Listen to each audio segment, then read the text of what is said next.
Hey y'all, welcome back to our fourth video in this series of videos. If you have not seen the other videos, I have also done an 8th grade curriculum, 7th grade curriculum, and 3rd grade curriculum for our and 5th grade curriculum. This is the 5th video, so I've done 4 already. This is number 5. Go check those videos out. If you've already seen one or a few of them, I'm going to repeat myself. This is the middle of December. We are more than halfway through our school year, and I am just now getting these videos done. And I wanted to make sure that I got them done before the end of the school year so that I can come back later, do a review, and kind of like say what worked and what didn't work, even though I'm going to be doing a little bit of that here. So this is our 1st grade curriculum for Mallory. Let's get that started now.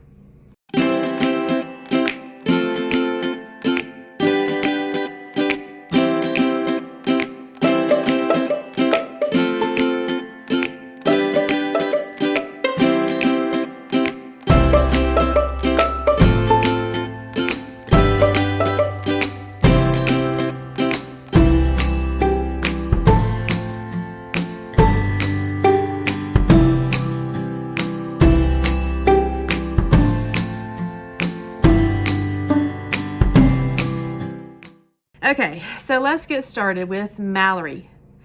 Now, Mallory is a different situation here. She is 6 years old, getting ready to turn 7. So technically,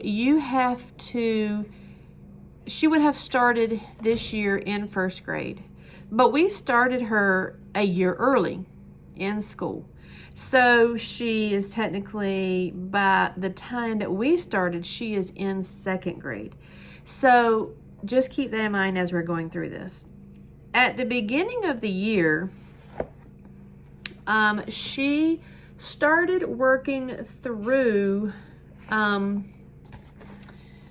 master books, the math level 2, right? So she started working through math level 2. But again, if you have seen from our other videos, we changed our minds a few weeks after starting school because I realized that they needed more repetition than what they were getting from master books. Now, we have used master books for years in the past. It was just now that I have so many younger children, I needed something that I could easily do repetition every day.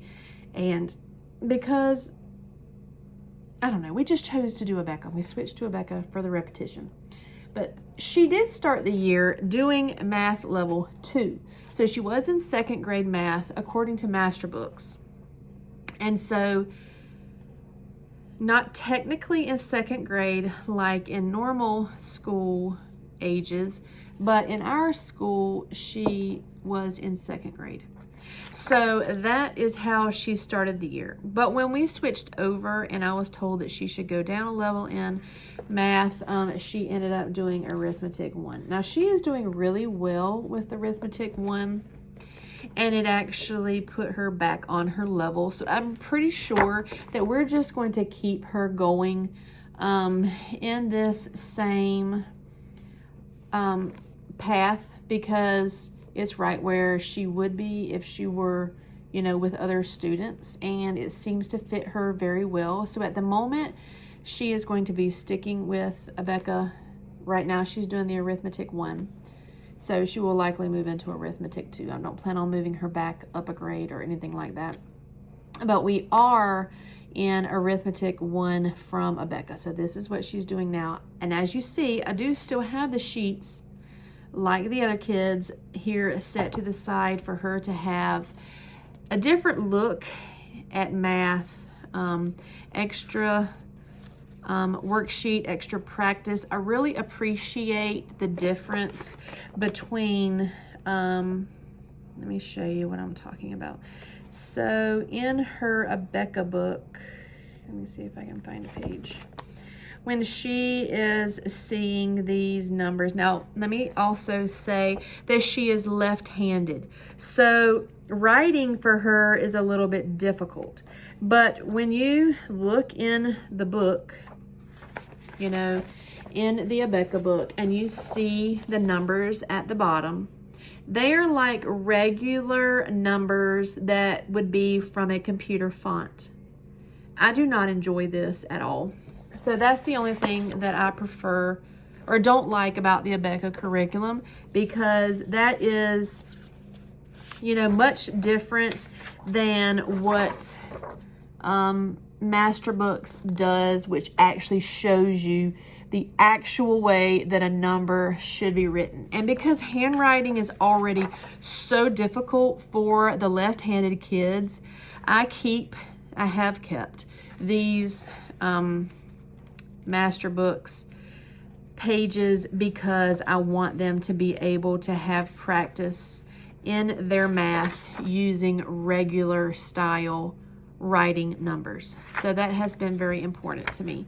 And you know, you always think in your mind that you have figured out what's best for your children and that's the way it's going to be from now on, and then you change your mind later.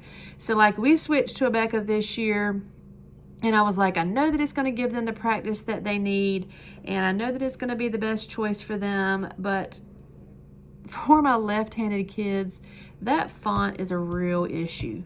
So I don't know. I just keep that in the back of my mind, that Master Books is better for them handwriting wise, but you know, we will get to that whenever we figure out what curriculum we're going to use for the next year. So right now she is in Abeka Arithmetic 1 for her first grade year. All right, so we have the same thing for language arts. We started the year doing Master Books. However, she was doing a language level 1, not language level 2. So, you know, it's not that easy to read. So we really started the year with language level 1.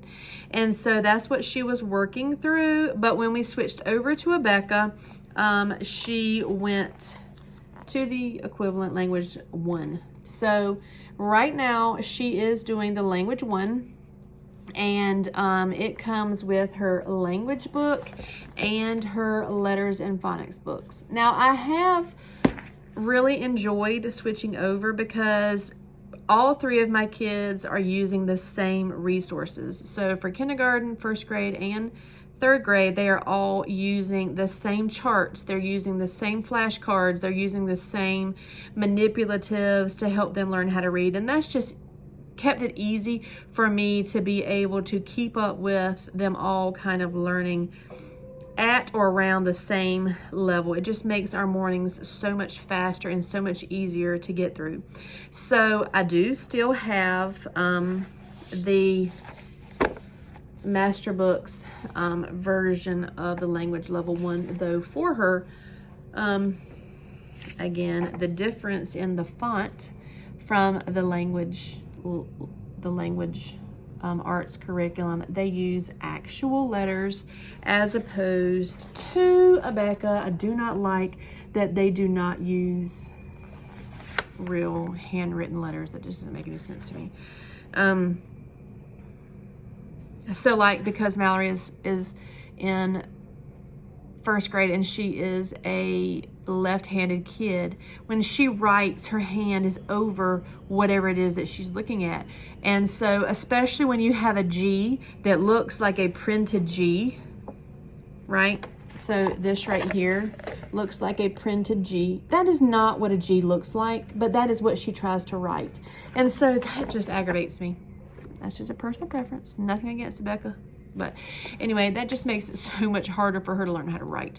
But as far as learning the phonics sounds and the actual purpose of the curriculum, it's great.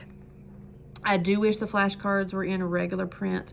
You know, I have thought about remaking them, but I already spent the money on these flashcards. So I don't know. It's just a lot of things that, you know, you have to think about whenever you are purchasing curriculum. And if you want to continue using a certain curriculum, can you live with those little things that you don't like? You know, it's always a give or take with each curriculum that you use.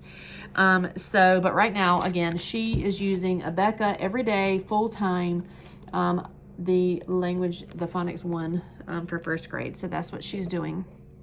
That, again, you know, it comes with the phonics. She's doing cursive, and she's doing just fine in the cursive. For my first grader and my kindergartner, they are both left-handed. So at this point, perfect formation of the letters, like Abeka wants you to grade them on their slant and all this other kind of stuff. That is not something at all that I am the least bit concerned about. I am just trying to get my left-handed kids to be able to use a pencil correctly. So we focus more on being able to do the strokes, you know, rather than actually forming nice looking words. I know that will come with time and practice. So, yeah, she's working through the writing with phonics 1, the cursive curriculum. The curriculum also, again, came with the spelling and poetry. If you saw my video for Axsel, my third grader, we do not use this. I do not think that a first grader should have spelling words. They can barely read, and the rules for English don't make any sense, and you know, they contradict each other, and there's always exceptions to the rule. It's very frustrating for these kids to have to spell a word correctly, like boat, when they have spent so much time learning that you have a vowel and an E at the end, so it's B-O-T-E, but that's not how you spell boat. So that does not, like, we just don't do spelling at this age. So we're not even using this book. And we also don't do the poetry. So again, I will not buy this book for our first grader next year. Whenever Reid moves up, I won't be buying that. So they do come with readers, and I really, really, really love the readers that it comes with. I love that the readers, they have the practice of the words. So we get plenty of practice with their special sounds. There is also the questions at the bottom that you can read to make sure that your kid understood the story. So I really appreciate that each grade has these readers. I think it's like A through H. I'm not really sure. I think it might be different for each grade, but right now we have the second grade books, the first grade books, and the kindergarten books. So we are working through the first grade ones with Mallory, and I really enjoy that. Even if we didn't use Abeka, I would still continue to use their readers. All right, so for the last things, we have the Bible, which she is doing with Axsel, which is Rebecca Spooner's, oh my goodness, More Than Words, level 1. So they have just a little bit left to do, and they have, which actually, yeah.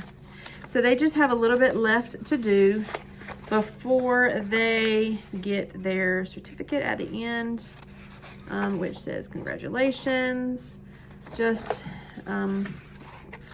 this much left. So they have been working through the More Than Words level 1. I don't have the book because I separate the pages at the beginning of the school year and put them in my filing cabinet and just pull out by weeks. So I'll have another video on how I organize my homeschool curriculum later. But they are working through Rebecca Spooner's More Than Words 1 for Bible. I don't know if we will continue with that next year. That's still something that we are discussing. But for right now, that's what they're using. She is also doing her history and science with Axsel as well.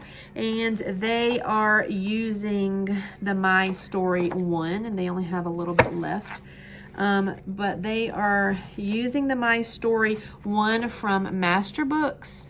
And I don't know if I said this, but the More Than Words comes from Master Books also. So you can find that there. And I'll have a link down to all this curriculum in the description below. So they are working through the My Story 1, which is pretty much just traveling around the world, showing the different places in the world that has to do with the earth that you live on.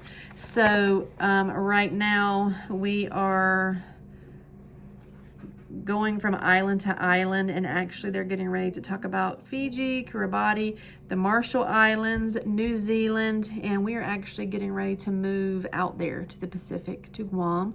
So this will be a really fun one for them to go over. But we use this as our science curriculum as well, because it talks about all those different things. So like here where it talks about volcanoes and the beach, the seasons, that kind of stuff. We just pick books and learn things that go along with that, so that I did not have to have a separate curriculum. At this age, in first grade, you know, it really doesn't matter if you're doing that stuff anyway. But I wanted them to have something that they could relate to as far as where they are in their lives. And they really like doing school. So it's always nice for them to have something to work on that gives them a different perspective. Also, I love about Master Books that most of their curriculum is using regular letters. Love it. So anyway, that's my soapbox if you want to know about the curriculum using the right kind of fonts. Like even whenever I do things on, you know, my own, our computer is set to Century Gothic, because I want to make sure that anything that I print out for these kids is an actual font that they know what it looks like. So that is our first grade curriculum. If you would like to see any of it or have any questions about it, you can leave comments down below and I'll be happy to answer anything that anything that you would like to talk about. Keep following us for more videos. We have plenty of videos about curriculum coming out. Days in the life. We just posted our day in the life of a kindergartner with Reid. That was super fun. He really enjoyed having his own YouTube episode. So yeah, just follow along, hit that bell, make sure that you're getting our videos, and until next time, y'all, bye.